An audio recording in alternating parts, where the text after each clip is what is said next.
All right, guys, we're recording. We got Francis and Teo on the line from Bull Bitcoin, who have just launched in Europe, well, in France, first of all. So thanks for joining us, guys. Yeah, thanks for the invite. Good to see you, Now, Daniel. good to see you too, mate. And nice to hang out with you in Madeira. We had some fun conversations there on that boat when you were taking me down the rabbit hole of Atlantis, the city of Atlantis. And That's right. I love all that fun stuff, especially since Graham Hancock came out with his series. I mean, let's start there if you want, because that's random. And I have to apologize that Lauren is not here. She's out with her grandparents today, so she's not here to grill you or fire the first questions at you. But and I know Teo is very disappointed. He spent some time with the kids in person and teaching them math lessons as well. So that's Cool. all good. So yeah, Francis, why not? Like, let's. What was that rabbit hole? What's piqued your interest there? Is this something new, or like is it like Bitcoin takes you down all of these different random avenues? Well, that rabbit hole actually, I was pushed in it by Nolan. Nolan from Count BTC. Yeah. I've known Nolan for quite a while, and he's the one who introduced me to this rabbit hole because he was working on a book, a fiction book about a hyper Bitcoinized future where there is this kind of new social political structure of a call it a kind of feudal regime where Bitcoiners have kind of like all the money and they're the new aristocracy. I hope I'm not screwing up Nolan's story there, but Spoilers. and yeah, spoilers. And uh, I kind of remember him telling me that the book takes place in a kind of new Atlantis, and then he brought me to this rabbit hole of the Richat structure, which is this geological formation on the west coast of Africa. I believe it's a little north of it's in the Western Sahara, and it's a structure that you look at it from the Google satellite, and it looks geographically exactly or very similar to what Plato had described it as being a set of concentric circles with rings. And when I was looking at this satellite photo, I just immediately noticed that there's this very obvious uh, formation of debris and sand that goes from the desert right into the ocean. And to me, it looked exactly like a riptide, a rip current. Uh, what a rip current does, which is if there's like a gigantic wave, it hits the shore and then uh, when it goes back, it pulls back into the ocean. It concentrates on the most shallow point and kind of takes everything with it. And if you think about why is there no trace of Atlantis? Well, if you look at that geological formation, you could see if there had been a gigantic tidal wave, it would have all been swept into the sea. And I've been just generally a fan of Graham Hancock for quite a bit from the Joe Rogan podcast, and also of Randall. I forget his last name, the other Carlson. geologist. Yeah, exactly. And I had been following Carson also because of his comments on climate change and about the younger dry ice age for instance. I was researching climate change and I was trying to find arguments on climate change because intuitively, you know I we know that the climate has changed significantly over the past 100,000 years, specifically ice ages.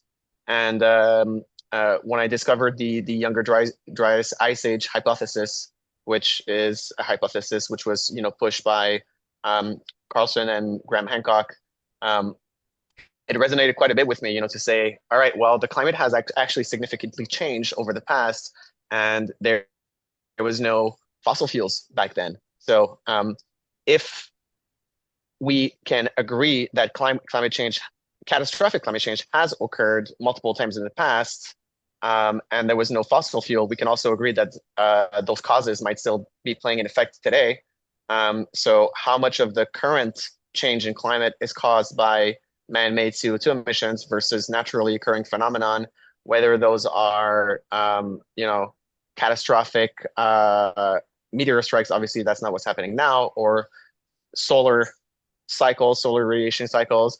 And I like those rabbit holes, and I also really, really enjoy archaeology, very, very much so. And when I was reading or watching his new series, one of my immediate thoughts was there should be more funding for these archaeological expeditions. That would be great. Actually, had a chat about this also with the founder of River, Alex, and I think we both kind of agreed that in a hyper Bitcoinized world where there's a lot more disposable wealth in the hands of people that are curious and that are adventurous, I think we're going to see a lot more of these archaeological expeditions funded by Bitcoiners. That would be great. Yeah, that would be awesome. And fun fact, Shooter, BTC Shooter, has made a film about inflation, and he has an interview segment in there with Graham Hancock. I don't Oh, know how wow. he's tied Cool. all that in, but he's got an incredible story of how he managed to track Graham down, how he offered some value to him in return for his time. So I'm really looking. That drops in December, and I've got an interview coming up with BTC Shooter about that soon. And I've seen teasers for the movie, and it's brilliant. It's going to go a long way to orange pilling a lot of people. So Mhm. right, fun one to kick off with. Thanks, mate. I guess we should talk about Bitcoin at some stage. There's definitely a lot of new listeners coming in at the moment, and they're hungry for Bitcoin knowledge. And I think for those, I mean, the general listeners, they're going to heard of you and Bull Bitcoin, but might not have. The new ones might not know anything about Bull or Francis or Teo. So, by way of introduction, I'll kick over to Teo, give him a chance on the mic.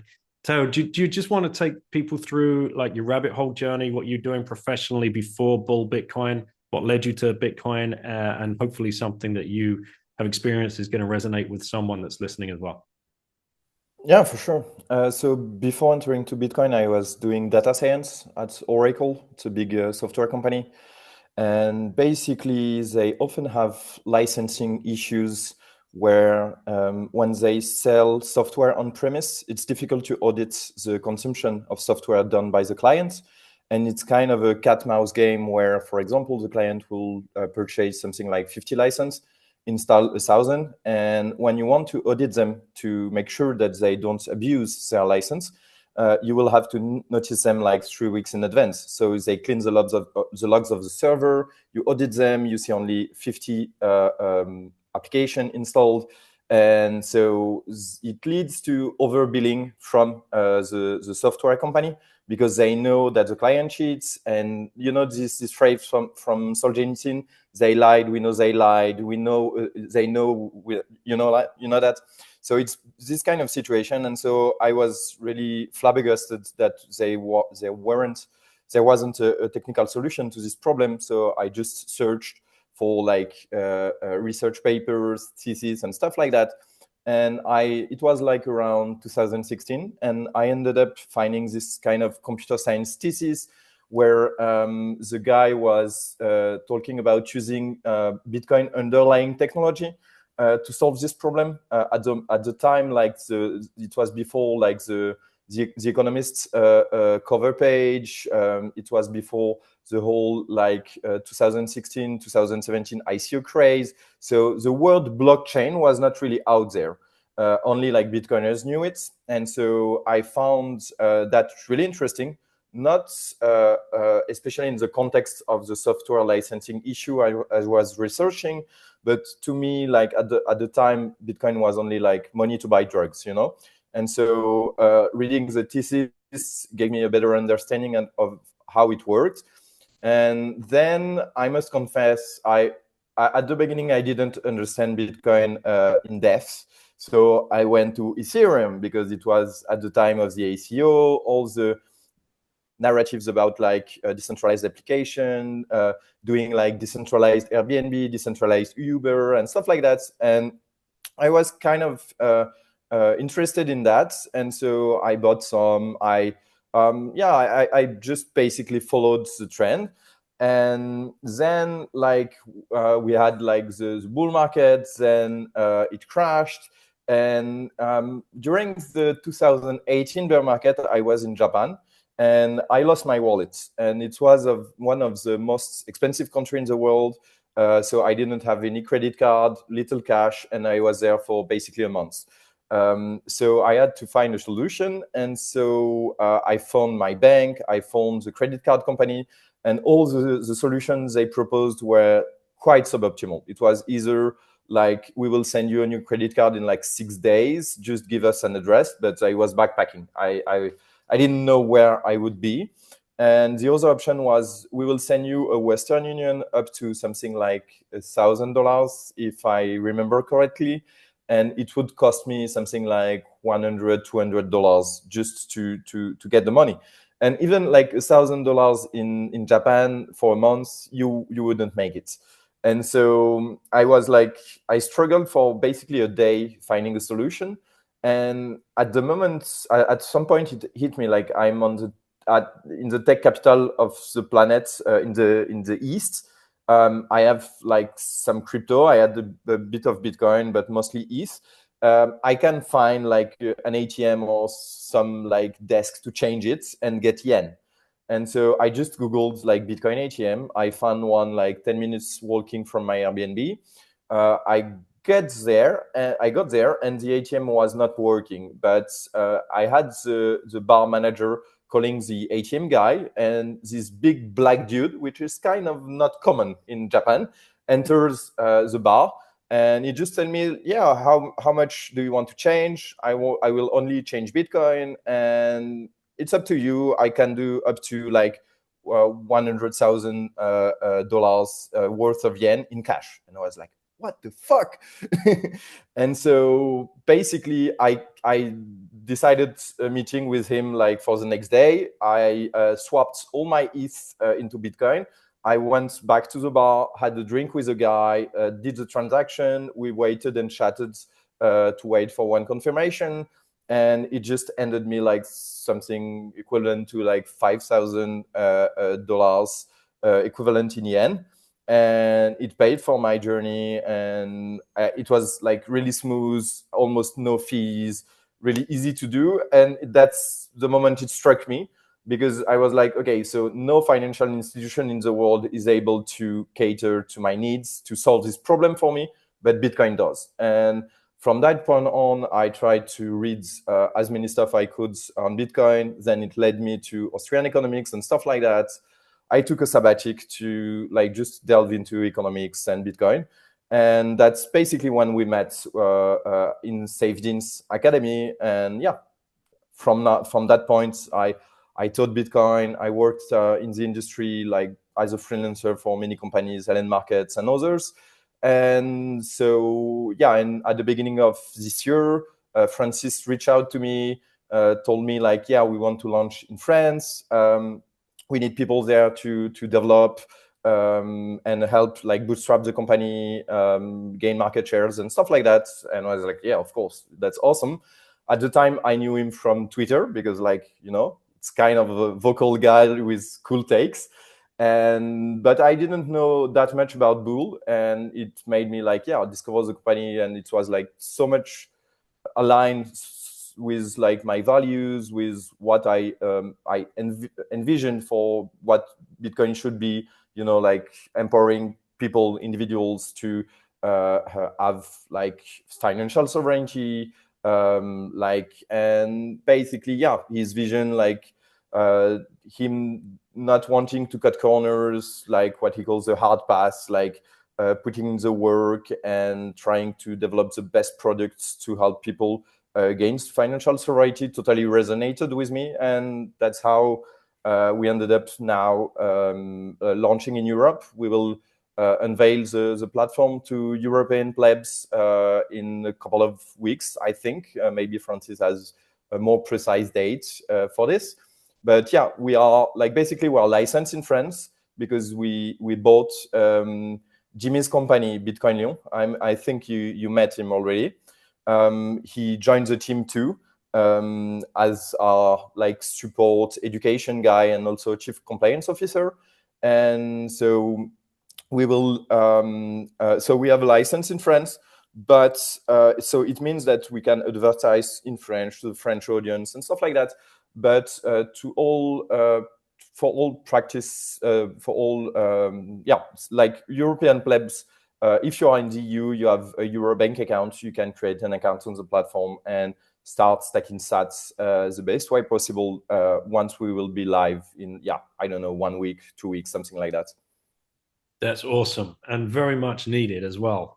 More Bitcoin availability, because it's becoming, with regulations, it's becoming so freaking tight and impossible for people to get their hands on Bitcoin. But Francis, if we come to you, obviously you probably have a much longer story because you've been around Bitcoin much longer than either of us here. And shout out to a mutual friend of all of ours, Saifedean. Teo and I were that first cohort of people that signed up for his course with five or six others that have gone on to work in the Bitcoin space as well, or adjacent to it, like Peter and Tim now at Free Cities Foundation, doing great work over there, and scouting around for citadels for us Bitcoiners to go and spend some time in. When did you? So I think what's interesting, actually, Francis, what people might be surprised by if they're not completely aware, is where your mind was at before Bitcoin and what path you were trading on, what career that you were trying to get into, through university and post university, before like having your aha moment. Yeah, so I came into Bitcoin from a very intellectual and academic point of view. I was studying politics in college. I actually studied European politics in Europe. And I was a kind of like, mid-wit, left-leaning, well-intentioned liberal. Big fan of the UN. I did an internship at the UN when I was young. And then thinking about working in international organizations and making the world a better place. Very romantic, kind of activist type, going to protests against the war in Iraq and all that kind of stuff as a teenager. When I was an early teenager, I was a full-blown communist. I was wearing Mao Zedong t-shirts and all of that because it was cool. It was cool. It was romantic. I was always enticed by the idea of the struggle, the revolution, the revolt. I in high school I would read stories of the French resistance and the communist struggle in China and all of that, and I thought it was very, very romantic. And then I grew up. Actually, there was this social movement in Quebec that was a kind of like socialist students movement to increase the tuition fees of university. And as I was participating in that movement, I realized that everybody was dumb, everybody was spewing propaganda, and that the system could not. We couldn't afford as a society to just have zero tuition fees, and I was very fortunate, actually. So I signed up to King's College in London for my master's degree in public policy, which was going to be the way in which I would eventually either enter politics or diplomacy or work for a large international organization. I was interested in the Human Rights Foundation and all those kinds of international organizations. And the summer in between my bachelor's degree and my master's thesis, my dad gave me a copy of Atlas Shrugged, which was a book that my grandfather was a huge Ayn Rand fan, a huge free market guy in Quebec. My dad, at the time, we didn't really talk politics that much. My dad was actually quite a prominent libertarian in the Quebec society. He was the founder of a libertarian think tank in Quebec and so on and so forth. But my dad had never really tried to. He was really good at that. He just let me kind of like do the natural course of the teenage commie that turns, capitalist when you get your first paycheck and start paying taxes. So I read Atlas Shrugged, and what immediately struck me about that book, which is the most influential book on my life ever, is that in Atlas Shrugged, the midwit intellectual elite is the bad guy, and the good guy is actually the selfish, egotistical capitalist that is building something. And I saw in a new light my idea of the revolt and my idea of like yearning for being like anti-establishment and for freedom and for rebellion was like actually the rebels and the freedom fighters are the entrepreneurs that are fighting against a system that is constantly trying to stifle them and preventing them from doing progress. They are, in essence, the underdog. And they are the ones that have the romantic claim to morality, which is kind of like as a young man, this is like I was seeking the moral high ground in essence. And through a twist of fate, when I right after reading that book, I enrolled in university, and it just turns out that the political science department of King's College was staffed by Austrian economists and libertarian philosophers. So I got to study under some pretty well-known libertarian philosophy professors. And, we were reading Hayek and Mises and Robert Nozick, in university. So I became immediately like fully switched my personality to the entire, libertarian. And at the same time, there was the Ron Paul. I had already started to follow Dr. Paul from YouTube. I was following the cannabis legalization movement in Canada. So I did my master's thesis on prohibition, drug prohibition, and the unintended consequences of drug prohibition. So I just became like a libertarian fanboy, basically in 2012. And that's how I came into Bitcoin, actually. I came into Bitcoin through libertarian circles. I got involved in some libertarian meetups, libertarian political movements in Quebec. And, as you know, Bitcoin in 2011, 2012, 2013 was mostly libertarian, anarcho-capitalist people that were interested in alternatives to fiat money. And through a random encounter with some of these libertarian guys, they pitched me Bitcoin. Actually, they pitched me and my dad Bitcoin at the same time. So I got orange pilled at the same time as my dad in January of 2013, where these kind of like weird libertarian guys they contacted us, and I was working with my dad on the Conservative Party of Quebec, which was a new libertarian party that we were kickstarting in Quebec. And they're like, we want to talk to you guys because we like what you guys are doing. They were following, my dad was like a media pundit, the token libertarian guy. So they had a meeting and it's like, do you guys know about Bitcoin? Because we would like we think you guys should have a look at Bitcoin from a political perspective. They were trying to orange pill us as politicians to push the Bitcoin angle. This was really, really early.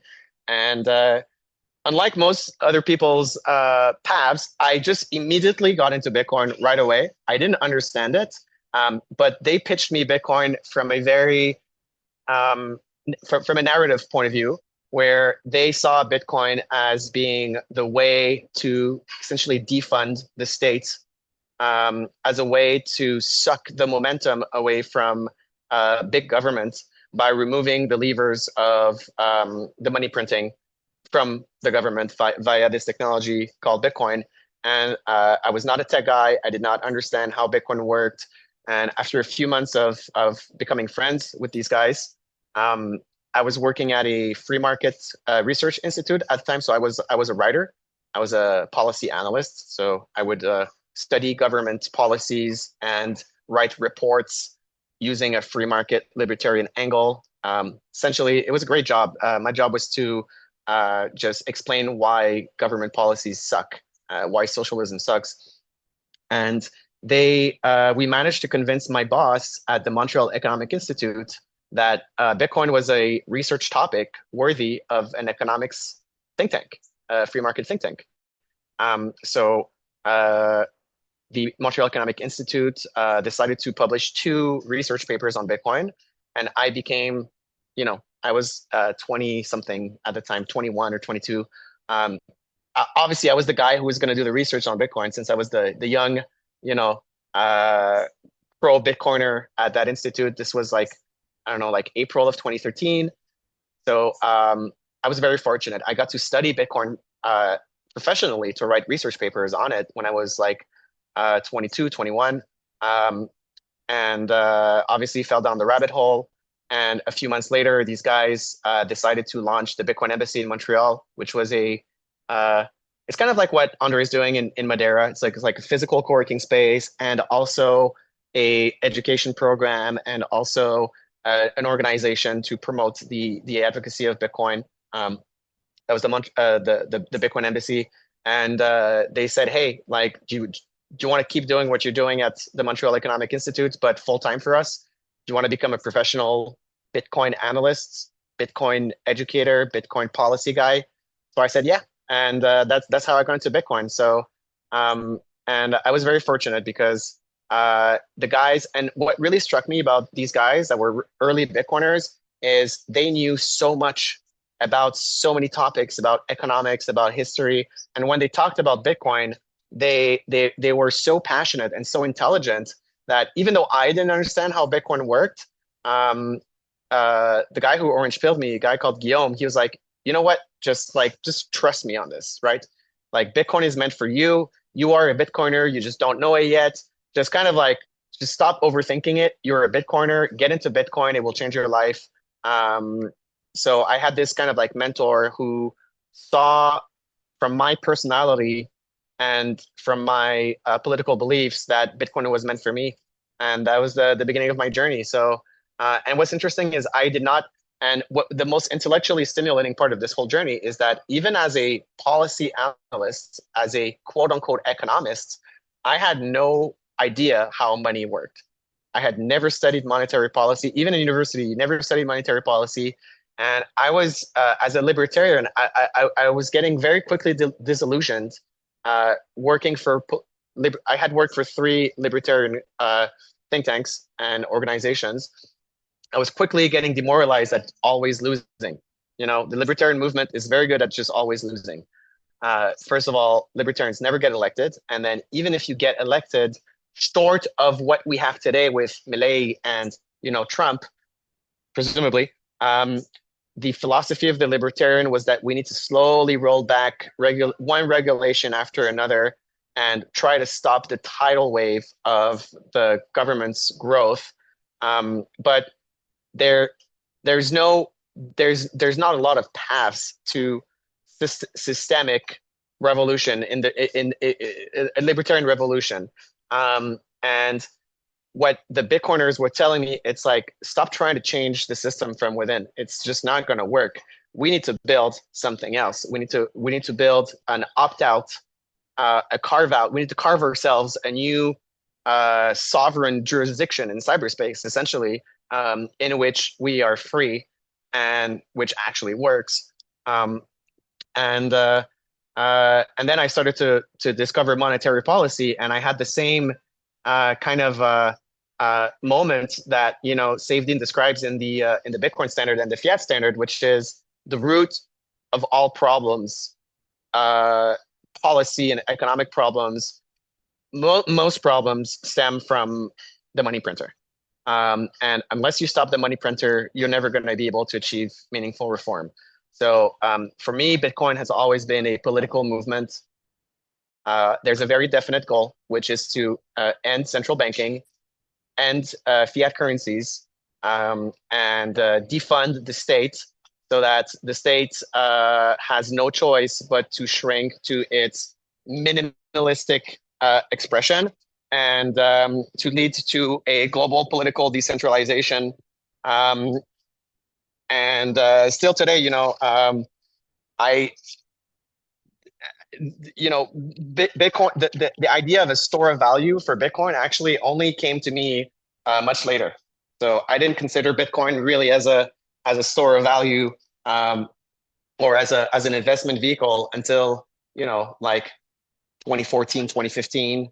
I really saw it more as a censorship resistant tool and as a tool for sucking away the momentum of government fiat money.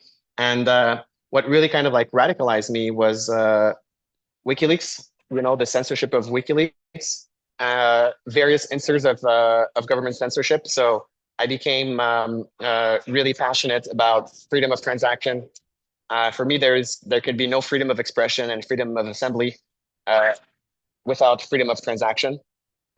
So to be able to give people this tool that allows them to resist financial censorship, for me is the prerequisite for freedom of even for freedom of thought.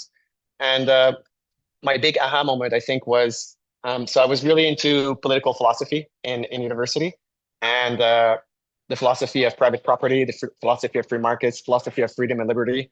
And my big aha moment was when I realized that throughout history, um, the property rights needed a third party to be enforced. So you need to have some kind of government, whether that's a minarchist kind of limited night watchman state government, whether that's a bureaucracy or and so on and so forth, to be able to enforce your property rights. You need the police essentially to enforce your property rights. You need the courts to enforce your property rights. Whereas Bitcoin, the property right is enforced with not a contract and not a legal deed or title, but with cryptography. So it's a self-enforced property right that can be expressed and manifested without any third party. And for me, that was a big aha moment, just from a liberal philosophy standpoint, that property rights can now exist in their own right through mathematics and through the Bitcoin network. Whereas, because in liberal thought, we understand that the rights are inherent to our existence; they're not granted by government, right? Property rights are not something that the government gives you when you're born. It's something that is inherent to your existence as a free man. However, they cannot be necessarily well enforced without a government. So that was kind of like the aha moment was like Bitcoin is the only way to have property rights without third parties, and that just blew my mind. And it's been quite the journey since then. It's interesting that you bring up what you studied in university because my daughter's gone off to study the same kind of thing, international relations, political science, this kind of stuff in London, not far from where you were. And Which school? SOAS. Oh, okay, cool. So, and I swear she was doing it just to troll me. But she, you're in good company, right? Because I spoke to Gladstein about this, and he actually had a conversation with her, direct one on one.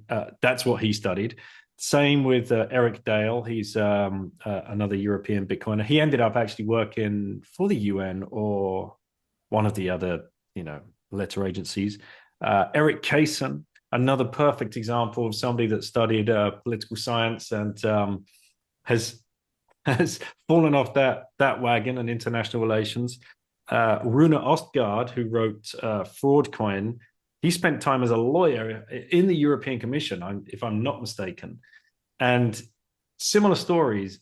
Once you start studying this thing from one side and it gets flipped on you, you can't unsee one what you're being taught or what everybody else is being taught. And funnily enough, the same thing, Francis, to this day. In London recently, I think the students were protesting against upping tuition fees. So it's the same rinse and repeat kind of revolutions, so-called revolutions in air quotes, that are still going on. So it's really interesting that you got to study some Austrian economics because the first essay title she was given was "How is money created in the UK banking system?" So we started warming our hands. We're like, right, okay, let's get some interesting citations in there. So Gladstein was cited, Safe was cited, a few other citations from prominent Bitcoiners that have written books or articles that she could draw on. And then the final couple of paragraphs was offering the alternative method to the UK banking system, and that obviously being Bitcoin. So I'd like to know, actually, we'll follow up afterwards, if any of those professors are still around. That would be interesting to know. I actually looked them up last week because I saw that the London School of Economics, which is a subset of the University of London, sorry, wrote this paper on Bitcoin, in a very negative light, and there was a big rivalry between my university, King's, and the LSE. The LSE has always been kind of a socialist leaning Fabian Society Yes. institution, whereas King's was traditionally more conservative and monarchist. I believe they are still there. I am not sure, but as I said, I was very, very blessed with just having these people on my path at the right time to mold my young mind and to prevent me. I went to the same school as Justin Trudeau. I came from that background of liberal elite of Montreal that is like a do-gooder that wants to change the world. So I could have gone that path. And actually, for some time, I actually considered working at the Bank of Canada, the Central Bank of Canada, like as an intern. I actually applied to work as an intern at the Bank of Canada in my younger age. Um, and my first ever university class in the UK, which is totally different from the French university style that we had. It's like groups of 15 people where you have 3-hour conversations, whereas the French style of teaching is just like a lecture. And it was, what is the relationship between liberty and equality? And you have one semester to study the theory of liberty and the theory of equality and to write an essay on that. So that was great. And also something that you mentioned, the path of people going into policy and being disillusioned. I think my biggest red pill was working, studying the European institutions in Brussels. And so I did one full year, so 2 terms of university in Brussels to study European politics and European institutions. And by the end of that 1 year, I could not understand how the EU worked. I could not understand where policy was coming from. It was so complicated, so convoluted. And my assessment was that this thing is a monster. This thing is incomprehensible. It was a complete labyrinth. And a lot of my friends were working as interns at the European Parliament, because that's what you do. You go to university in Brussels, and then you work as an intern for the EU Parliament or for one of the EU institutions. And they were all so corrupt. It was incredible. I was working as a bartender right in front of the European Parliament. So as you leave the European Parliament, there's a bar right in front. So I was working as a bartender in university, and I could see the MEPs, going for lunch and just getting hammered, completely, wasted, drunk, and partying all the time. And it was just a gigantic party. So it seemed very shallow and seemed very far from the ideal of, a young advocate who wants to change the world and repeal injustice, but then you're faced with this bourgeois bureaucracy of networking elites that smell their own farts. Yeah, and as I said, the cool revolutionaries now are us. We are the cool revolutionaries that I used to read about in history books. And the bureaucracy and the political establishment, they are the evil overlords that are plotting and scheming and conniving to control people's lives.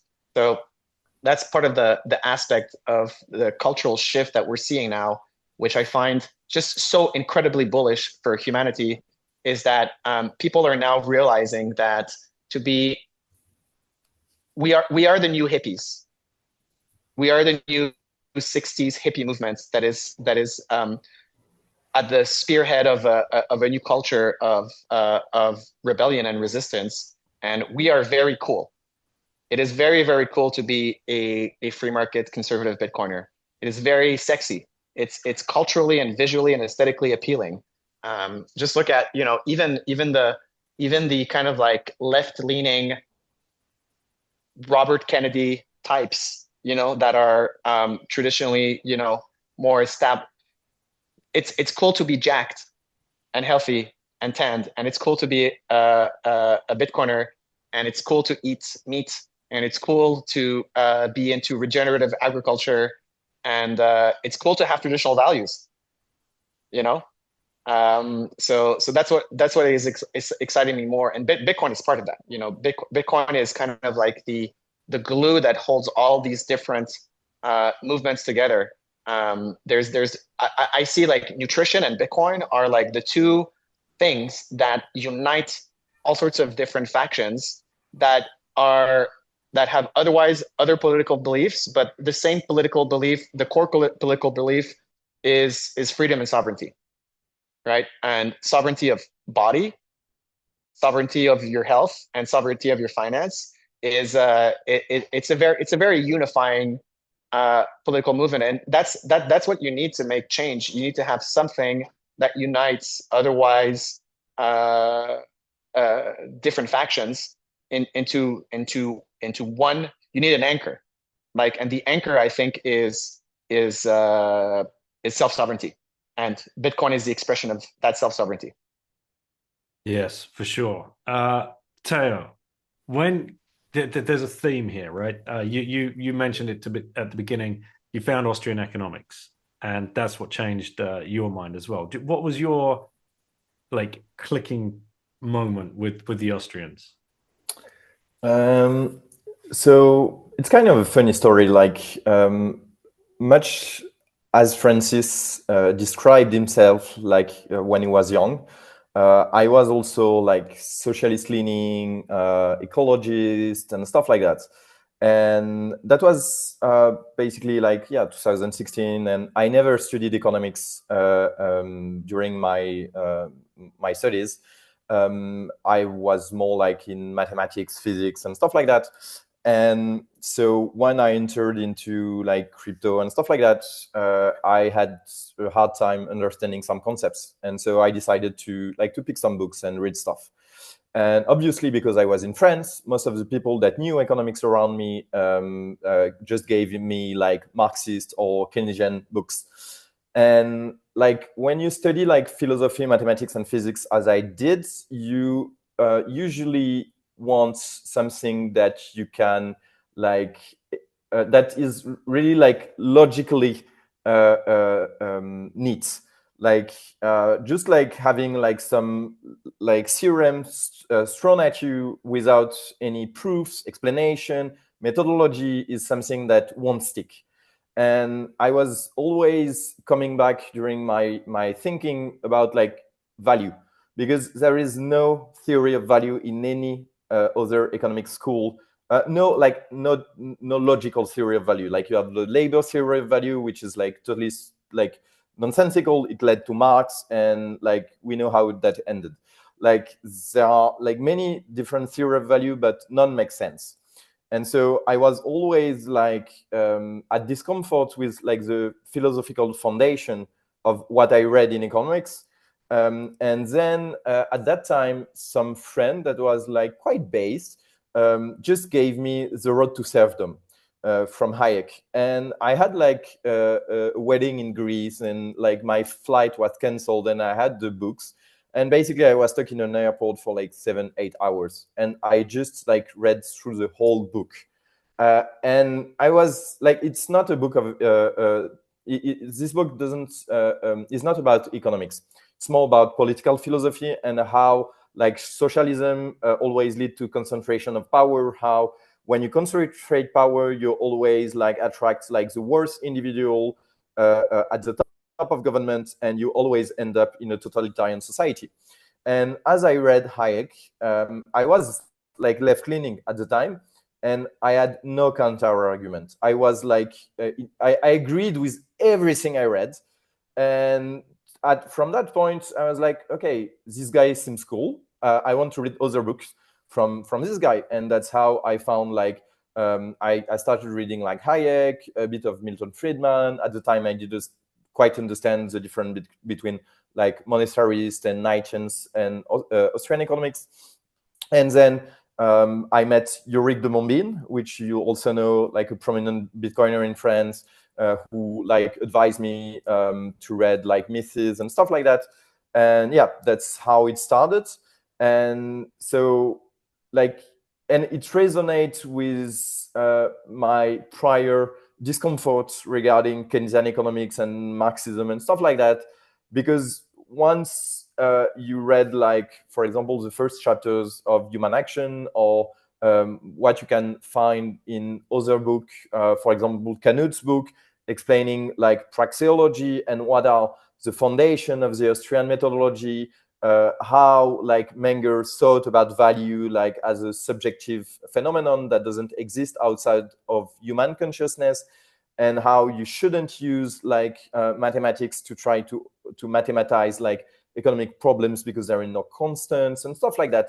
Like from my background, it was like so clear, so like so beautiful and so logical that it totally resonated with me. And then from that point on, I stumbled upon like the Bitcoin standard, which, like the Road to Serfdom, I read like for maybe I like spent like 20 hours cover to cover, not sleeping, not eating. Like people around me were worried, like you need to live, and and like from that point on, I tried to read as much as I could find about Austrian economics, and also it led me to like read some book like Francis mentioned at the beginning, like at Shrug, for example, and also like books pertaining to political philosophy, history, and stuff like that. Excellent. Have either of you read Red Symphony? Which one? Red Symphony. Let me. Yeah. Isn't that from? I think I sent it to you, La Symphonie Rouge. Yeah. Oh no. You've read this one? No, I've not read it, but I remember you advised it to me. Francis? Nope, never heard of it. You guys are gonna love it. It's very, very Cool. thin. Look, it's very easy, and it's not a book. It's a transcript that took place, a transcript of a conversation that was kept. 3 men in a room. One was top NKVD agent to Stalin at the time, who was interviewing all of the Trotskyites during the show trials, and he interviewed Rakovsky. Is his name? I can't remember his first name. Matters not, but he was the Russian ambassador to France. So he had lived in France for many years as the ambassador, and this took place in 1938. This conversation, and this particular conversation that is transcribed, because the other guy in the room was Jay Landowski. He was kidnapped from his home because he had at the time he was the best kind of biochemist in the lands. So he was knocked on the door one night, family home, taken from his family home into Russia under the guard of the NKVD, and forced to basically torture people so that they could get the truth out of people by ways of giving them chemicals, whether that's like an injection of something or ingestion of something. This particular conversation, all he had to do was set up a nice actual fireside conversation, big leather chairs, and a bottle of nice red, because this is exactly what the Russian ambassador was used to, that kind of environment. Then they start talking, and Rakovsky starts outlining. And remember, the information that he's given over is basically, you either give us something of value and you're not hanged tomorrow, or we're going to hang you anyway. He lived for another 10 years before he was eventually found dead in a gulag. And this is how we have this information, because a Spanish soldier found all of his notes around his body. And part of those notes were this transcription, because it had taken place in French. All three of them spoke French perfectly. He had to translate it into Russian so it could get to Stalin and his aides. So he kept a copy. And that's how we have it. A Spanish professor was given the transcripts by the soldier on his return, and he went and translated it into different languages. And actually, this is just a chapter from a much bigger book. But you guys you're going to lap this stuff up, and not enough Bitcoiners have read this. Nice. And also, never heard of that. And yeah, go ahead. No, go. I was just gonna say, there's. I don't know who was keeping the Bitcoiners reading list. I think it was John Vallis who who was running a book club. But let's add that to the Bitcoiners reading list. I've asked Jimmy Song to read this one, and we're going to do a book club with him and a couple of plebs, so we can get that information out there. But it even links all the way back to the French Revolution, which you're both very interested in listening to, and how that was infiltrated, and nothing that we've been told, and how that was the real capture of the monetary system, and the people behind it, and how they started levering usury on credit money, basically, and that's why we are all entrapped into this system as we are today. But anyway, yeah, all right, politics and all of that off the table. Excuse me, Daniel. Yeah, if I can just add something, because it perfectly tied into what you said. Just talking about this book made me also remember, like, back in the days when I started reading The Road to Serfdom and stuff like that, I also picked up a lot of like Solzhenitsyn's book and stuff like that. And it's it encouraged me to like read more history and try to understand like French history better. Because when you are in school in France, like the French Revolution is this like marvelous thing where the people rose up to the evil like monarchy and stuff like that. And that was like Theo, what are 3 words written above every schoolhouse in France? Liberté, égalité, fraternité, which means like liberty, equality, and fraternity, like brotherhood, something like that. I don't know how to say it in English, but exactly, yeah, and so like basically it's quite a rabbit hole too, because to me it's at that moment that basically socialism or modern socialism was invented.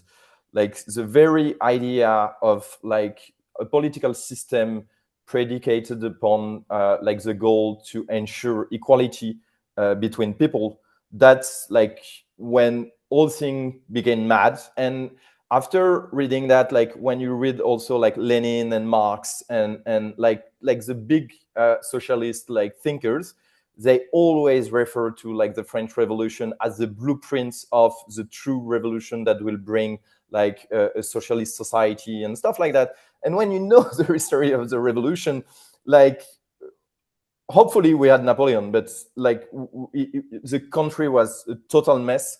Whereas like just like a decade before, we were like the greatest power in the world almost.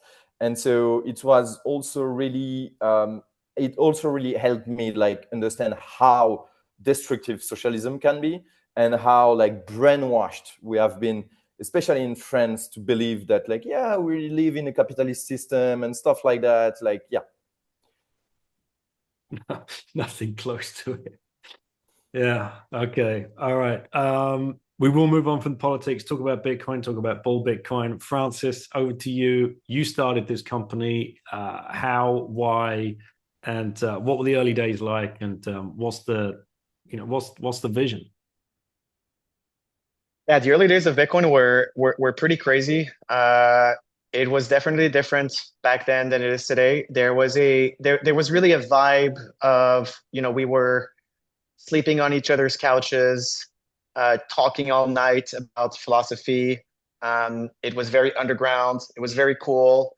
And we were absolutely the underdogs, and we were complete zealots, and each of us saw a path to victory, but it was very naive. I'm actually reading this book right now about the communist revolutions in South Africa, and they describe this kind of like atmosphere of meeting after dark in a basement and talking about Lenin and Marx, and it felt quite similar from like a vibe standpoint.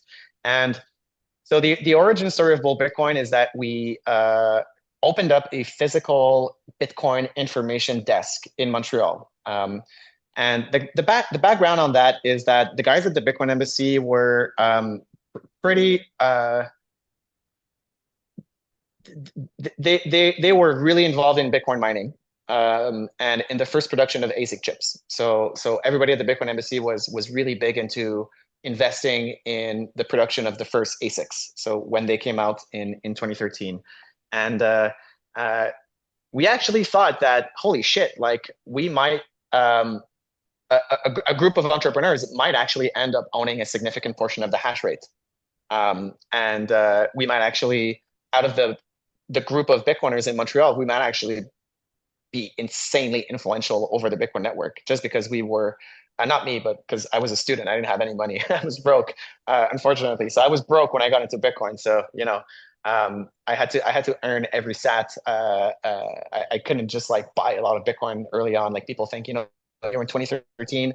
I'm sure you bought like a ton of Bitcoin. I'm like, bro, I was paid $25 Canadian an hour for my job. You know, it's like didn't have much savings, but um, the idea came. Okay, we need to have some kind of public facing kiosk, not only for like public relations, but also to convince the average Bitcoiner that we were good for the Bitcoin ecosystem. So we wanted to have a place where Bitcoiners could come and hang out, and we wanted to create a positive image of the Bitcoin Embassy by having this public facing kiosk.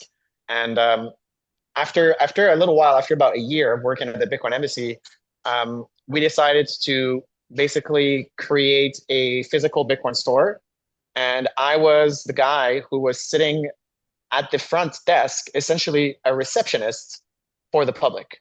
So any person could come in, walk in, and ask questions about Bitcoin, and I would do my best to answer their questions and to help them install wallets and so on and so forth. And it became very obvious that the number one question on everyone's mind was, how do I buy Bitcoin? The second one was, what can I do with Bitcoin? So these were the two questions. So how do I buy Bitcoin? And like, what can I do with the Bitcoin after that? So we started to sell Bitcoin at some point, because, you know, the first person that comes into your office and is like, I want to buy Bitcoin from you. How can I buy that? And it's like, we don't sell Bitcoin here. You know, we're an information kiosk. You know, just go to Mongox. And they're like, but can't I just give you some cash? I'm like, no, like we're not going to take cash. Like, what if I give you like 5% commission? I'm like, no, I'm not going to do that. What if I give you a 10% commission? Huh, wait, well, you know, in that case, you know, maybe I'll take your cash and maybe I'll, you know, buy the Bitcoin on some exchange and sell it to you, which is, you know, the basis of an OTC desk essentially. So a bunch of the Bitcoiners there were like, we need to have a Bitcoin ATM. Like, we need to have a Bitcoin ATM on the site because everybody comes to the Bitcoin Embassy and they want to buy Bitcoin. So let's put a Bitcoin ATM in there. So that was not my company. I was just kind of like working for the company that was operating the Bitcoin ATM, but we launched a Bitcoin ATM. So that's how I kind of like started out this Bitcoin brokerage business. And then a lot of people didn't want to use the ATM. They wanted to meet face to face, and they wanted to have help to install a Bitcoin wallet. So we set up this kind of like physical cash desk, very similar, if not identical, to what Bitcoin Lyon was doing in Lyon.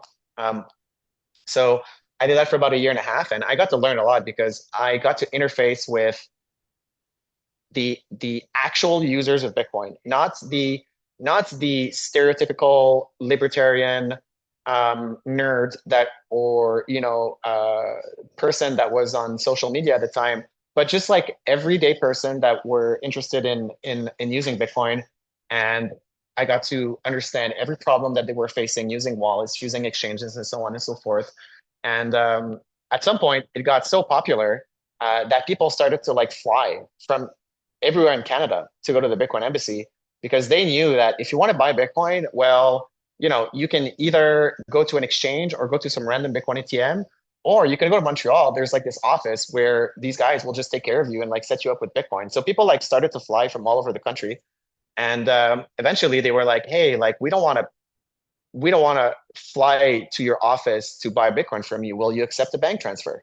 And I was like, I don't see why not, you know. So we started to accept bank transfers and sell Bitcoin to these people. And then as it started to ramp up, we're like, we need to start building tools for this thing, right? So we need to start building some CRM to like, you know, have a list of clients. And then we need to start building some stuff, because we weren't making money off of that because Bitcoin is very volatile. So we're just like kind of like, we're obviously charging a commission, but it wasn't scalable. So we started to build software and tools to scale it. And then slowly but surely, this kind of like exchange just emerged naturally, you know? And in 2015, after like running the Bitcoin, working for the Bitcoin ATM company, like Bitcoin Cash Desk, I was like, we should just actually build an exchange. Like we shouldn't treat this as this kind of like little side gig, you know, peer-to-peer trading kind of like side gig. We should just like build our own exchange because that's what people want. So in 2015, I decided to stop doing the kind of like public facing lobbying job that I was doing, and I started to focus on building an exchange. And that was the genesis of Bull Bitcoin. It was like overwhelming demand for people that wanted to buy Bitcoin from me, and me needing to scale myself and stop becoming like a peer-to-peer kind of trader and become more of an institution. And at the same time, there was a really awesome company, a startup that was operating out of the Bitcoin embassy. So like they had their office at the physical embassy, and it was called Bills. And Bills was the greatest Bitcoin company in the world at the time, or so I thought, because Bills was a website where you would type in a bill that you have to pay. And that can be like your credit card, your rent, your electricity bill, or anything like that. And so you just type in your bill. I want to pay my electricity bill. It's $150. Okay, cool. And then it pops up this Bitcoin invoice. You send Bitcoin to the invoice, and then magically your bill gets paid like the next day. So it was a bill payment service. And what that allowed me in terms of narrative was whenever someone said, what can I do with Bitcoin? Like, how can I spend Bitcoin? Because Bitcoin needs to be spendable. It needs to be saleable, right? Otherwise, it's a Ponzi scheme. If you can't spend Bitcoin, if you can't get out, you need a fiat outlet. And just as a little side note, that's also what I did in Costa Rica. In Costa Rica, just a quick 3-minute side note, but we're running this circular economy here. And the main problem was people could not get out of Bitcoin. They could not get fiat from their Bitcoin very easily. So it's hard to convince people to accept Bitcoin payments or to get into Bitcoin if you don't give them the outlets to eventually be able to change it for fiat if they want to. The ability to change into fiat easily reassures people to get into Bitcoin because they know that if something happens, they can get out. Yeah, the guy who was running this company was a one-man show. So he would, he had like an Electrum wallet. The coins would go into his Electrum wallet. Then he would sell the Bitcoins on an exchange, get the wire transfers in, and like pay the bills manually. Like every bill would be paid by him by hand. And he just got like really tired of doing that, and he was thinking about closing the company. And when he told me, yeah, I think I'm gonna wind down the company and like close it down, I was like, you can't do that. That is not allowed. Like, we need to keep this company going. It's so great. It's so amazing. The UX is flawless. It's a feel-good story for everyone. Everybody loves bills. You can't shut it down. So I took it over from him essentially. So I took over that company and I ran the bill payment company for like a year and a half, dedicated to automating and streamlining all of those processes. And I became really, really interested. Like, I was never an entrepreneur and I was never like a builder or anything like that before, but I became like obsessed with streamlining operations and like logistics of the money flowing. And like in my head, I can see where the money is going and how it's moving. And I want to build pipelines so that the money can move faster in between Bitcoin and fiat, and building all of the operational software and logistics around banking, regulation, compliance, and user management and trading and liquidity management and all that. So yeah, I did that. And then, from that first iteration of this peer-to-peer, people want to buy Bitcoin from me experience. And also I'm running this bill payment company. Gradually, I hired my first programmer. So I paid this guy out of my savings. So I had been working, full-time for like 3 years. I had very, very meager savings. All of my savings went into hiring this programmer, which still works for us today, actually. He's been working at Bull for almost 10 years. Our first employee is still here, Arthur. He's the CTO of Bull Bitcoin now. And so we built the software, and then it grew. And then the kind of, and then we were always Bitcoin only, and we were always non-custodial.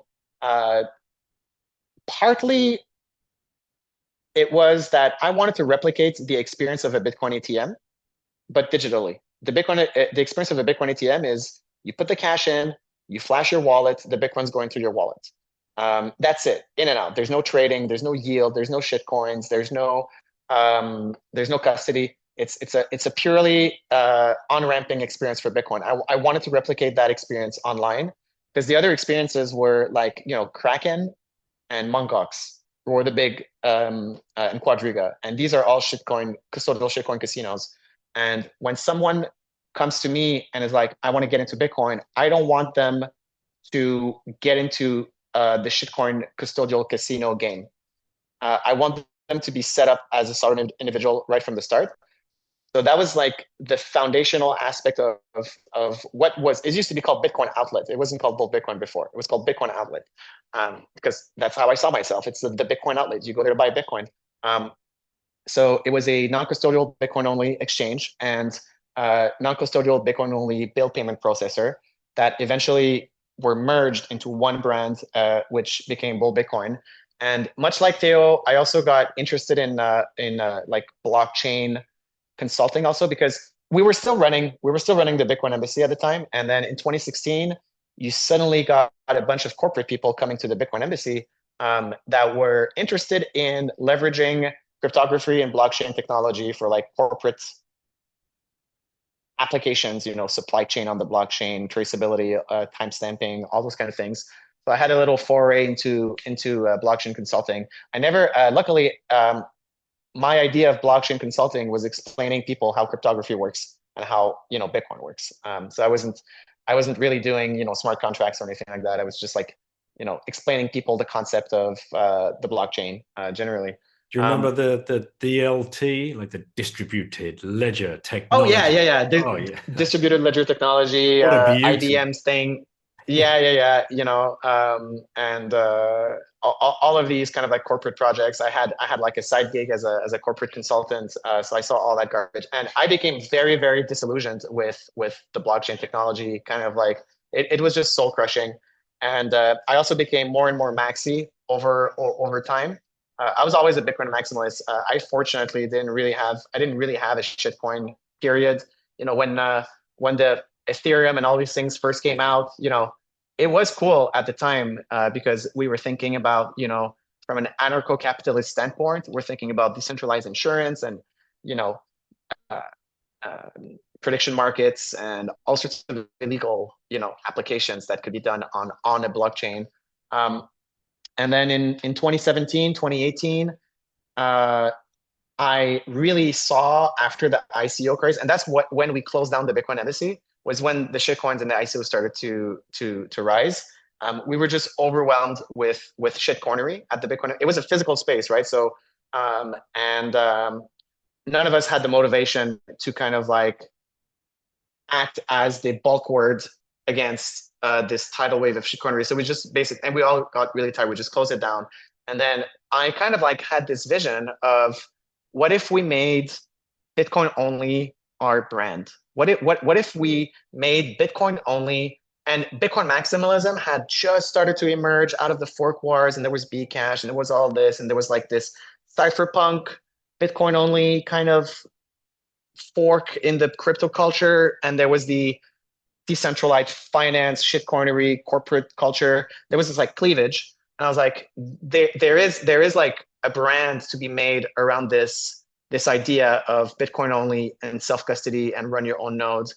And there's a market desire for voting with your money in the Bitcoin ecosystem, because this kind of like political consciousness started to emerge within Bitcoin, where it's a decentralized network, but nobody runs the Bitcoin network. There's no governance process to decide what is Bitcoin, how Bitcoin will work, what new upgrades you put into Bitcoin.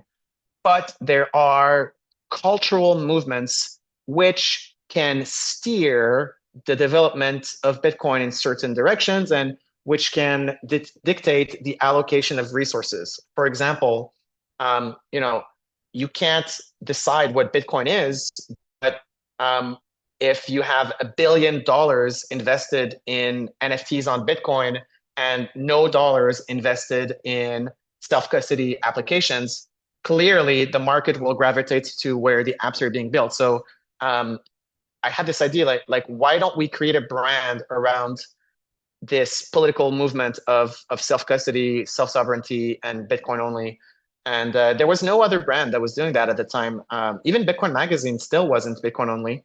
And actually, there were some Bitcoin only companies, but they were Bitcoin only out of practical considerations, I would say, because it's not, it's Bitcoin is the easiest cryptocurrency to integrate, and this is the most secure and the safest. So it's actually not easy to maintain a lot of shitcoins in your company. And then like Bitcoin Magazine became the company right after Bull Bitcoin, when we launched this Bitcoin only brand. Bitcoin Magazine quickly kind of also became a Bitcoin only company. After a while, they announced their shift to being a crypto magazine to a Bitcoin only magazine, and then all sorts of other Bitcoin only companies started to emerge after that. And I don't want to say that I created the Bitcoin only movement, because there was, I would say, like a few hundred, a few hundred Bitcoiners in this kind of like in the 2016, 2017, 2018 kind of era that were strong Bitcoin maximalists, like Pierre Richard and obviously Safedine, and there was Vortex from the Bitcoin News Show, and that was like a lot of us. But I think like what I think Bull Bitcoin did is like we created a brand around being Bitcoin only, and a company whose advertising not just like features but also core values. That's trying to resonate with people's core values. So that's what was the kind of like inception of Bull Bitcoin. And just from a startup standpoint, like, so it was always self-financed and always made money from the beginning. With this idea of selling Bitcoin to the users and taking a quote unquote a commission. So it's a business model that makes money. And I hired my second developer, I hired my third developer, I hired a guy to do compliance, and then I hired this guy, and then slowly but surely, I was not a startup guy, but I find myself running a startup. And today we are pretty much 30 people at Bull Bitcoin. Still self-financed, still a fully independent company. And we were only based in Canada originally, just because that's where I was. And I managed over a lot of grinding and tireless networking to figure out the compliance and the regulations and the banking and all of the operational aspects of running an exchange. Running an exchange is actually a really hard job. You have to talk to banks all the time. You have to talk to regulators all the time. It's not fun. I can tell you that. Running an exchange is not a fun job because you're not playing around with Bitcoin. You're dealing with bankers and you're dealing with governments constantly. And it's a huge pain in the ass. So we had kind of like an edge in Canada because it's really hard for like an international company to come into a country if they don't know anybody on the ground. Whereas I was pretty well infiltrated with the banks and the regulators and all that. And then after a while, I moved to Costa Rica. And then when I moved to Costa Rica, I was like, I wish Bull Bitcoin worked in Costa Rica because I really wish I could pay all my bills with Bitcoin down here. So what did I do? I built Bull Bitcoin in Costa Rica. And then after building Bull Bitcoin in Costa Rica, it kind of like had a shift in my mind where, and this was also a shift that happened during the pandemic. I always kind of saw Bull Bitcoin as like a little side gig, not like a side gig, but kind of like a hobby business, right? Where I didn't want it. I was not interested in raising money and doing an exit and doing an IPO. And I just wanted the service to exist. And I was perfectly happy with just, kind of like laying back and letting the service kind of like run on its own.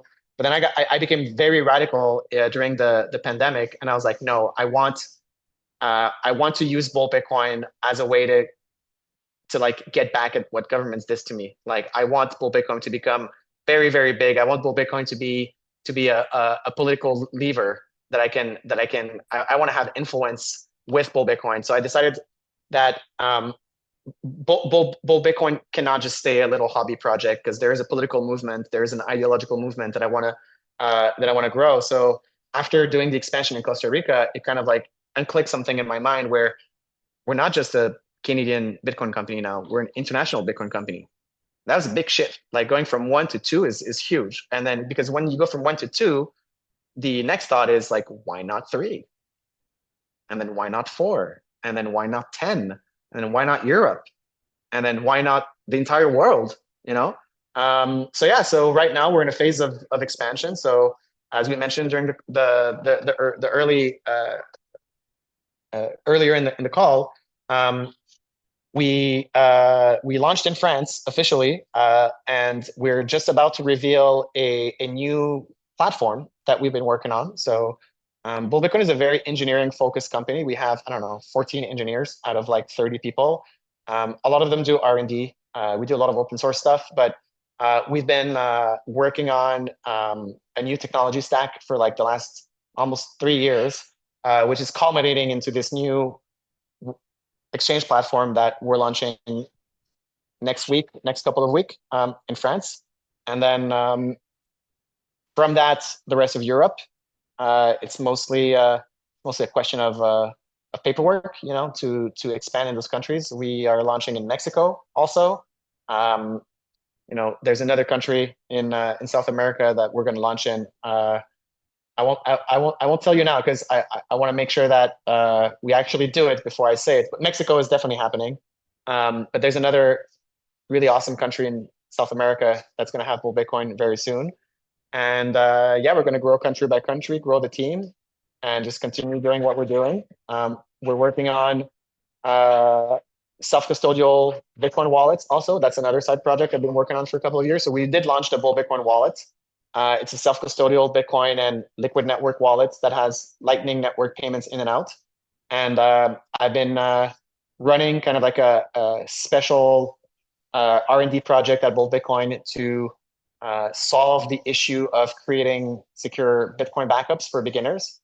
And we're really involved in circular economies also. So, the Bull Bitcoin brand and Bull Bitcoin philosophy is like to build stuff that makes Bitcoin self-custody easier, and to never compromise on our values, and to grow very slowly. And as a business, our philosophy is to remain fully independent at all times. I don't want anybody to have any leverage over Bull Bitcoin in any way, shape, or form.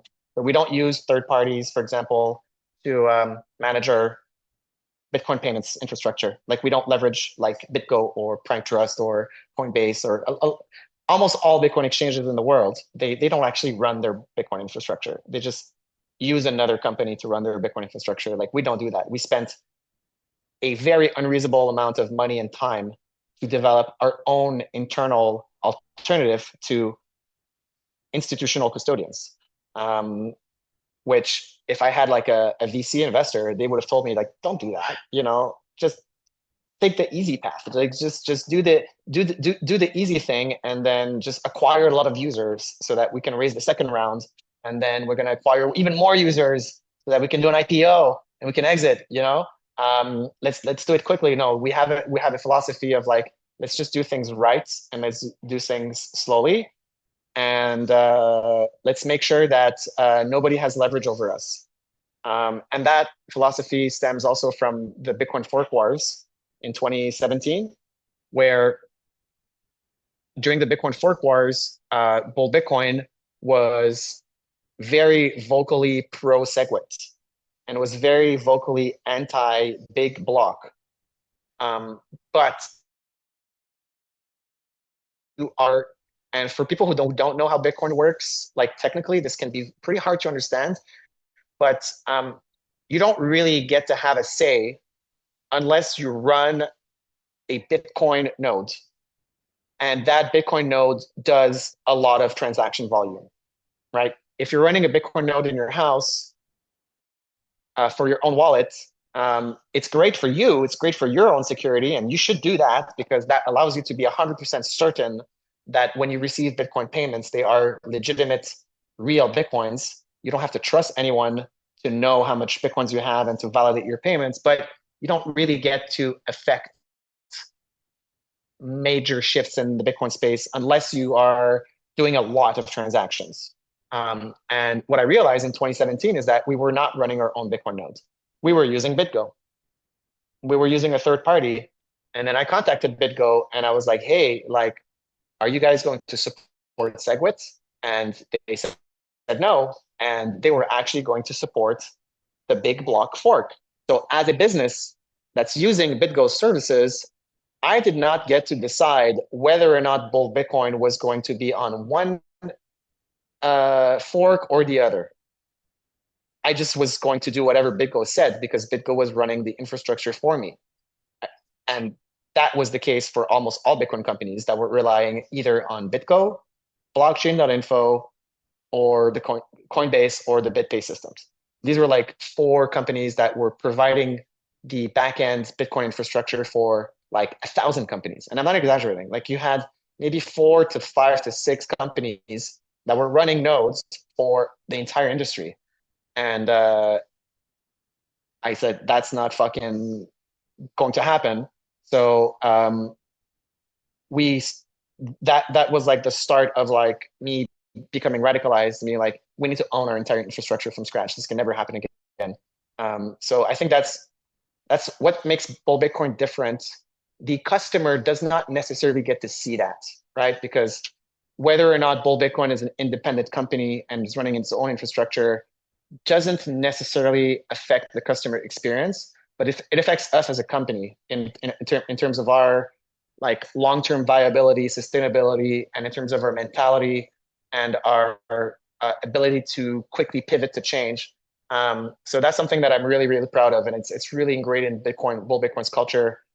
We want users to be sovereign individuals, but we as a company want to be a sovereign corporation also. Yeah, love it, mate. And well, what you've built is incredible. And I remember just thinking for many, many a years, like how, I mean, like the Canadians, they've got full Bitcoin. Like there's nothing like that here in the UK or the EU, and now there is. Unfortunately for me, you're launching in France, a company, excuse me, a country I've just left. So yeah. One day UK, hopefully, although I know that's a whole different beast with regulations and whatever else. But I'll pass it over to Theo. Theo, for those people living in the EU, obviously France is good to go, and wider EU coming soon. What would, for those that are listening, what is the process going to look like for them to sign up and then to be able to buy Bitcoin? It's quite easy, actually. You just sign on to the platform. Of course, because of stupid financial regulation, now almost everywhere you will have to do a KYC. But it's quite like a smooth experience. It's like really easy to do. And even if you don't want like if you want to do it, it's really quick. And then basically, like Bull Bitcoin is not like Binance or Coinbase. Like we don't have an order book or stuff like that. Like we don't like match buyers and sellers together. We always are the counterparty against every trade we do. So we have like, for example, euros and Bitcoin. And if you want to buy or sell, we will accommodate you. And so once you have verified your account, you will just fund your account. We will only support like SEPA wires, basically because credit cards is like a pain in the ass, and yeah, and it's a shitcoin basically. And so we also have instant SEPA. So in terms of user experience, like it's really fast. Like the tests we do right now before launching the platform, like between the moment you like just go and go on the website and receive, for example, when you want to buy, and the moment you receive your Bitcoin on your self-custodial wallet on chain, it's basically the longest process is a block confirmation. Like it takes like 10-15 minutes tops. And then so you will fund the account, for example, with an instant SEPA, and then you will give us a Bitcoin address if you want it on chain, or a Lightning address, or any or on Liquid 2, like any Bitcoin supported payment payout methods that you want. And then once we receive the fund, you will see the credit appear in your account. And then, for example, if you want to buy, you will just like we'll give you a quote, and then you will accept it, and you will just see your sats coming in. It's really like there is no complexity. It's really easy to understand, and it has been like designed in order to like cater to both like newbies that take self-custody like seriously, and also advanced Bitcoin users that don't want like any flashy bullshit and stuff like that. And for example, that want to have like detailed information about like their past history, how they bought, like and that want some flexibility in how to interact with the platform. That's why we have integrated Lightning, Liquid, and on-chain, and that's also why Francis has been working so hard on the mobile wallet. which is not really finished at the moment, but that will give a smooth user experience in the future also, because you will have the ability to connect your Bitcoin wallet to your accounts. And so you could also like manage basically Bitcoin, fiat, Lightning, and in like a really easy to understand user experience with the liquid atomic swap. And also another thing is that some technicality, like in the USSR in which we live in, we'll soon have MICA, and it will enforce some stupid thing called the travel rule that basically wants to create a sort of panopticon, a sort of like external tracking database for the regulators to be able to know every identity associated with Bitcoin UTXO, shitcoin address, and stuff like that.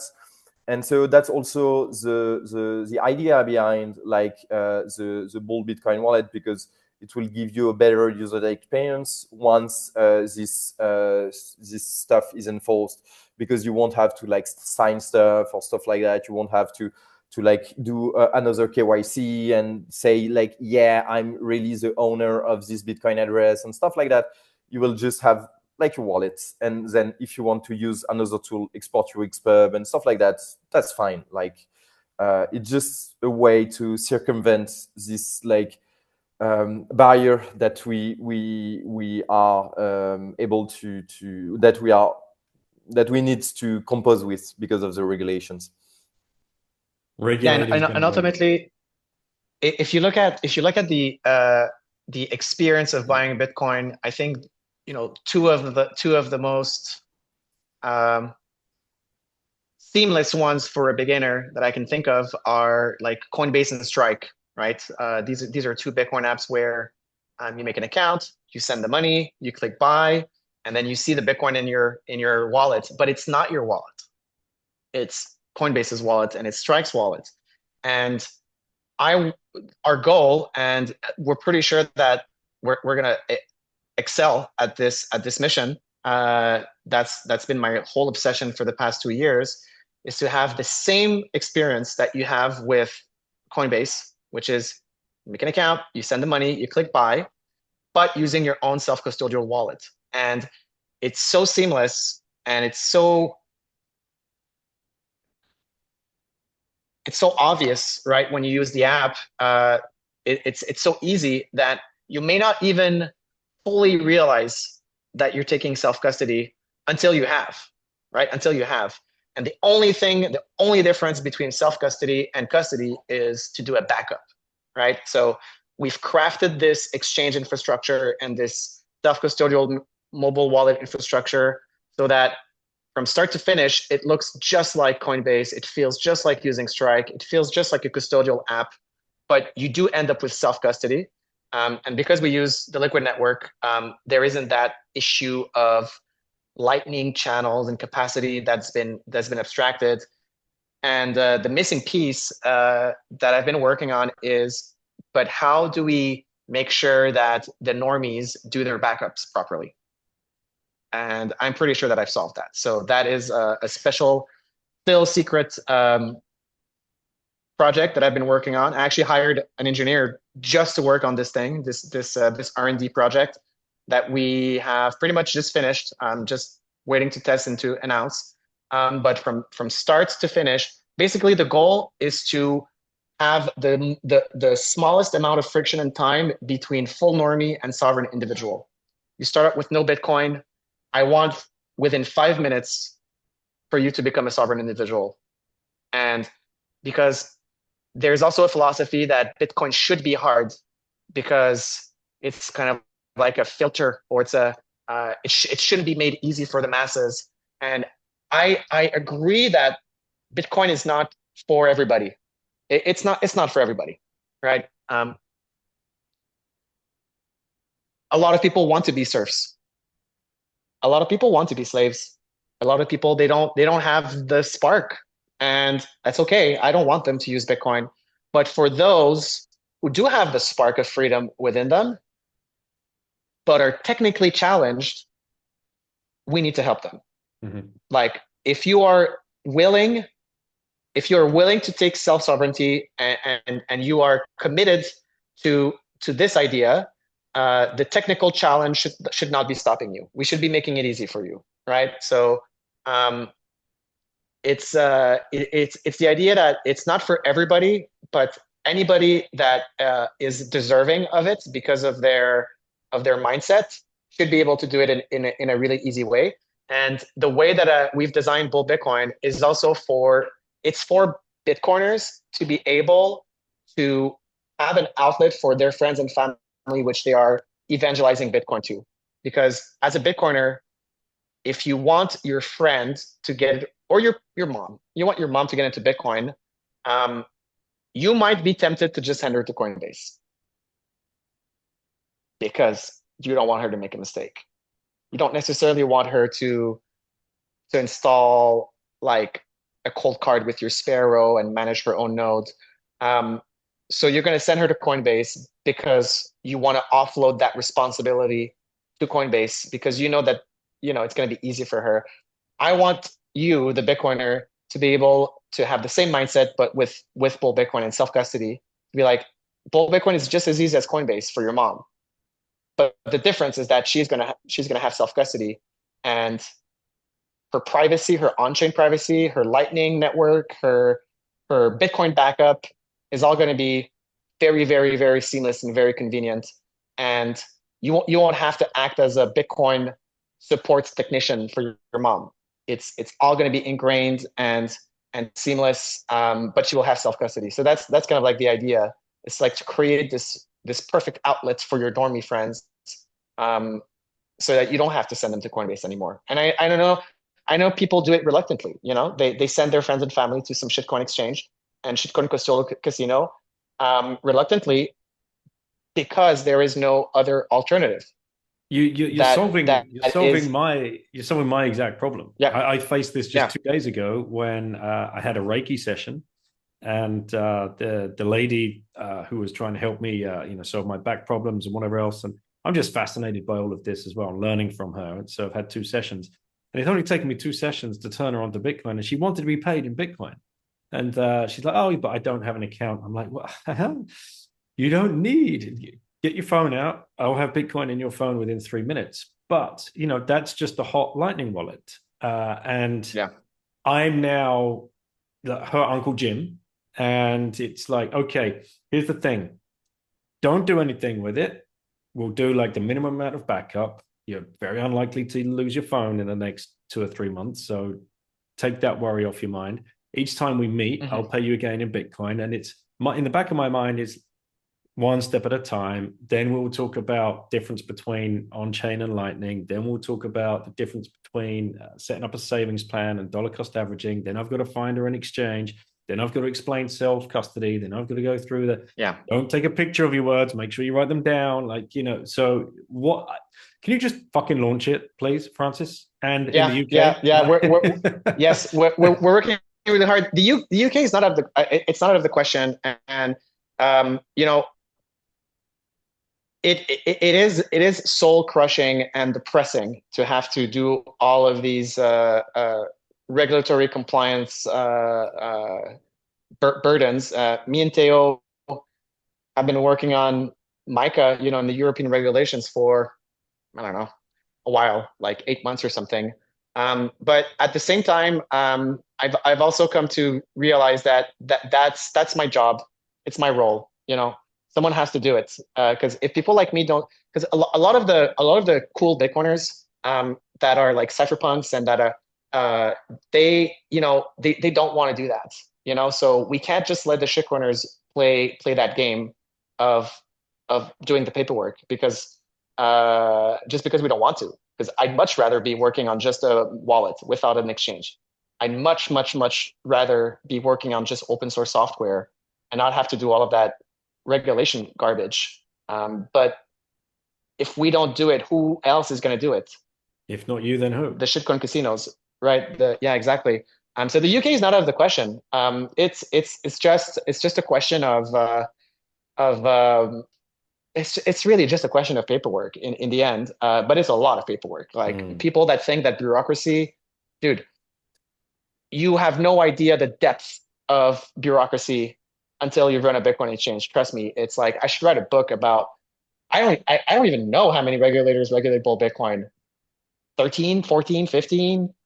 Um, it's out of 30 people, there's basically four of us that even five of us that basically full time we are we're dealing with some form of regulation as our primary daily daily job. It's crazy. It's pretty intense. But I have not abandoned the UK entirely. And I know that I also know that there's a few Bitcoin only companies in the UK um, that are also like I don't want Micah to crush all of the Bitcoin only self custody companies in Europe, right? Because that's what's happening with Micah. All of the small Bitcoin companies that were kind of like Bull Bitcoin in the beginning, just a couple of guys that are running an exchange, self Relay, a custody, perfect Bitcoin only. example. Relay out of Switzerland. Yeah, They've yeah, slowly, the creep has, and they've been fighting these guys for years and keeping them yeah, at bay until all of a sudden yeah, crack. Like, no. And with yeah, unfair regulation too, like out of left yeah, field, completely yeah. unfair regulation. Yeah, yeah, yeah. And sometimes I get flack in the Bitcoin community, like, oh, well, you're doing KYC, you're complying with the government. Like you say that you're anti-government, but here you are complying, and like that sucks, man. It's like nobody feels that pain of enforcing government surveillance and enforcing government policies more than I do. That is the greatest tragedy and irony of my life is that as a Bitcoin exchange, you're essentially a contractor of the government for enforcing financial censorship, ironically, because that's what KYC regulations are. You need to make sure that the wrong people don't buy Bitcoin. Of course, the wrong people today, it's a small set of wrong people, terrorists, basically, and money launderers. But that's what you have to do. That's your main priority is to make sure that the money launderers and the terrorists don't use your platform because if you do, there's no exchanges, right? If we don't do that, there will be no exchange. And sure, peer-to-peer will always exist. Bitcoin can exist fully without exchanges. It can survive. If the government today was to ban all exchanges, or to heavily restrict all exchanges except the ETFs or something, which is something that could happen, Bitcoin would survive, and you would still be able to find Bitcoin for cash. You would still be able to buy Bitcoin through peer-to-peer decentralized markets. But I find that the people who recommend peer-to-peer decentralized markets are never the ones who actually use them because it's actually quite a horrible experience. I'll be quite honest. I'm a big fan of Peach, for example, has done a great job like making it simple. Huddle, they've made a great job at building an infrastructure to like make it happen. But it's not very liquid. For Bitcoin to succeed, you need I'll give you a good example of what I see Bitcoin success as being. We have clients at Bull Bitcoin that are businesses. It's not just individuals and players. Actually, the vast majority of our clients are people who are using Bitcoin for large financial transactions. I would say that the casual Bitcoin user that wants to buy a little bit of Bitcoin is not. We serve them, but it's not our core business. We have clients that are doing import and export with Bitcoin, like large import export transactions. We have a client who literally sold his company for Bitcoin. We have clients who are buying and selling real estate with Bitcoin. We have clients who are expatriating themselves using Bitcoin. So they're leaving Canada and establishing themselves in another jurisdiction, or becoming digital nomads. And they are selling all their assets, getting to Bitcoin, and are able to go in another country and purchase a home in another country. And for those large commercial transactions, for Bitcoin to be used as money, not just to buy coffee and not just to buy stuff at the farmer's market, but to be used as money by society in general, you need liquidity. You need a lot of liquidity. And the problem of peer-to-peer markets is they don't have the depth of liquidity. You can't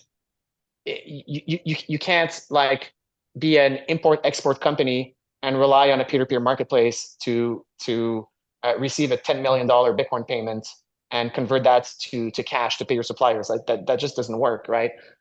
So I wish we were. I wish there was no KYC. I wish we didn't have to comply. But my hope is that at some point in time, when Bitcoin wins, all of those regulations will become moot and pointless anyway. So the best thing that I can do is to ensure Bitcoin's success in the way that I know how. And the way that I know how is just the way that I got into Bitcoin. Selling Bitcoin, buying Bitcoin, paying people's bills with Bitcoin. That's just it's my niche. It's my Bitcoin destiny. We've become very, very, very good at it. We are. I believe that we are one of the best teams on the planet at offering the service of buying and selling Bitcoin. And I hope I'm not being too pretentious, but I really do feel like we are the best. And my sincere hope is that once we launch in Europe, because now only Canadians really know about it, right? And only Costa Ricans. In Costa Rica, there is no second best in Costa Rica. Like, if you ask a Costa Rican, like, what is, and this is the greatest thing about my experience in Costa Rica. Here in the southwest of Costa Rica, the Pacific coast, it's a very rural, it's a very agricultural, pastoral region. There's no city. It's just little villages, and fishing and agriculture is the main industry here. And you have thousands of people who are using Bitcoin. And in their minds, Bitcoin's amazing. You just click a button and it pays your bill. And when people buy Bitcoin with text messaging here. You send a text message to buy Bitcoin, and then the Bitcoin shows up in your wallet. Like, they have no idea how shitty the Bitcoin experience is in Europe, where or in other countries where it's so complicated. All they know is bull Bitcoin, and they think Bitcoin is awesome. They've never had any issues with Bitcoin exchanges. So hopefully I get to show the rest of the world, not just Costa Ricans and Canadians, what a good Bitcoin user experience can be like. Love it, mate. And yeah, to your point, like what you're talking about earlier, like trying to pare back a lot of these regulations that we've been subjected to over the years. Like, for example, the Dodd-Frank Act. I look forward to the Mogenet-Pouillot Act of Yes. The Bitcoin, where you don't need to KYC for this, that, and no travel rule and all this kind of stuff. So this is where we are headed, and we are bullish. Fortunately, you will never have our name on it, because the best Bitcoin law is just no law. Like, exactly what the consensus enforce is just sufficient to make it work. And so that's why it works in Costa Rica. We are always talking about El Salvador, and obviously it's kind of great, but the grassroots movements, emerging adoption of Bitcoin, Francis is talking about and leading there, is mostly because there is no Bitcoin law. So you have the freedom to just showcase how Bitcoin is helpful when you don't have regulators burdening you all the way and burying you under paperwork. Right. Well, I'm gonna it's amazing what you can achieve with just nobody in your to annoy you or stop you. The free market is a beautiful thing. And you made a comment at some point in the conversation, like, we are so far from a capitalist society. And when I see these young people, they're like, oh, look at all the evils of capitalism. And you guys have no idea what capitalism is. We are not in a capitalist society at all. And the introduction of government into our affairs creates all of these unintended consequences, which you see later as being social problems and social inequalities and acts of injustice. And this is ultimately my dream, man. My dream is that at some point, if Bitcoin succeeds to a very, very large degree, not only is the culture going to have shifted, but government will have no means of financing itself, and then it will have no choice but to wind down, right? They will not be able to issue debt. They will not be able to print money because people will not use their money, right? So if people are not using your money, you can't dilute their assets. And I think also at some point people are going to refuse the taxation that they're having. Right now, people are, and it's not to say that people are going to do tax avoidance with Bitcoin, but the thing is, when you save in hard money and you start to value your money as being an extension of your own self, which you don't if it's fake paper money. If it's fake paper money that you're using, you don't value that money as being there's no, I would say, there's no emotional attachment or spiritual attachment to your money, which there should be, right? There's an emotional attachment, but people should have a spiritual attachment to their money as being a manifestation of their life force, of their fleeting existence on Earth, of the proof that they have made something. You know, it's unforgeable proof of your contribution to the world, right? And in the end, I mean, it's not that money is everything about you, but it is the reflection of yourself. It's an actual manifestation of your soul, right, in the physical realm, and of your energy. And if you're into energy like me, you know, I'm a little bit into, you know, energy and I don't know, esoteric stuff. I really see my Bitcoin as being linked to my essence. And if you conceive your wealth in this way, then you see that taxation is not just an annoyance that you have to go through in order to live in a civilized society. Taxation is theft of your essence, and it's slavery, right? So the more people see Bitcoin in this light, they will see themselves in this light, and I think that the cultural shift is going to be where, especially kids that are like 14, 15, like around now, like that are, you know, in between Gen Z and Gen A, Gen Alpha, Gen Z.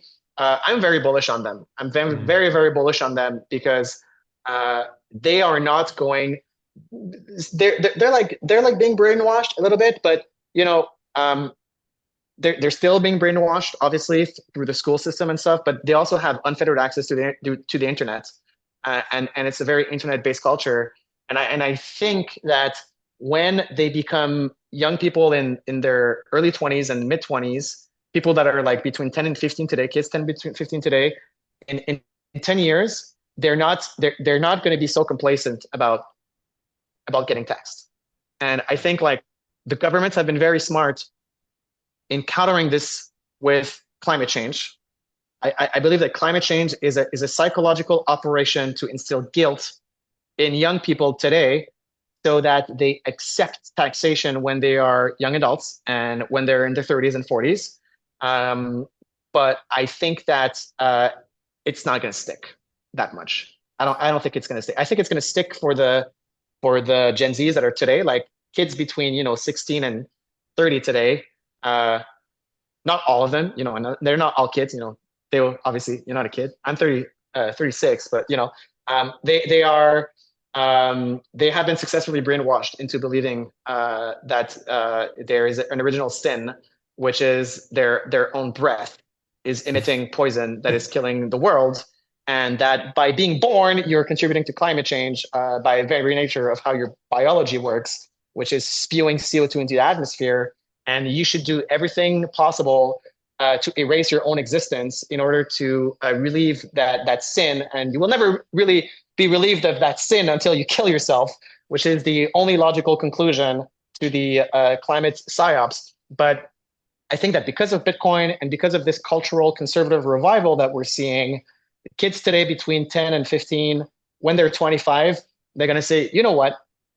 Fuck you. I agree. I'm not. I got 4 of them. That's the thing also with like overregulation when you have Bitcoin and like government overreach, especially with like faltering regimes and over-indebted states such as those composing the European Union, is that at some point it's so intrusive and it's so inefficient that you give a reason to people to just like exist at the margin, use self-custodial tools, get out of Coinbase, sell your ETF, and understand how to use the tools. If you travel in countries where financial repression is more advanced, I've been to Iran, I've been to those countries, and I've seen, for example, like pistachio farmers that barely know how to read and write, using Bitcoin to receive their salaries and spend and send money abroad and stuff like that. Why? Because they have like the molar, and they have like one of the most intrusive regime in the world. They have an hyperinflating currency. And so at some points, like even like normal people that we call NPCs right now, they are just like tired of it, and they can opt out. Mm-hmm. Well, lads, this has been 2 hours and it's flown by, and we've only scratched the surface of many of the subjects that we could go deeper into. So it's been, but we'll have to do it. We'll have to do a follow up at some stage. Once you've got everything released and Francis has got that wallet and everything that he wants to get out there, we'll do another one and do it justice again.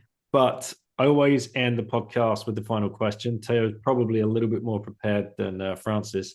So I'm going to land it on Francis first. If you had one last orange pill left to give to somebody, who would you give it to and why? Ooh, great question. Wow. I would say, who would I give it to and why?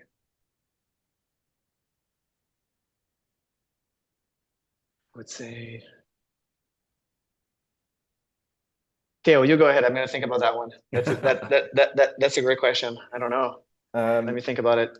I will have an annoying answer. Like I don't really like the formula like giving the orange pill. For me, it's like someone takes it. Like it's a path towards like independence, sovereignty. Like it's something you have to. It's really difficult path. Like it's something you have to basically destroy your fiat self and being reborn as a new individual.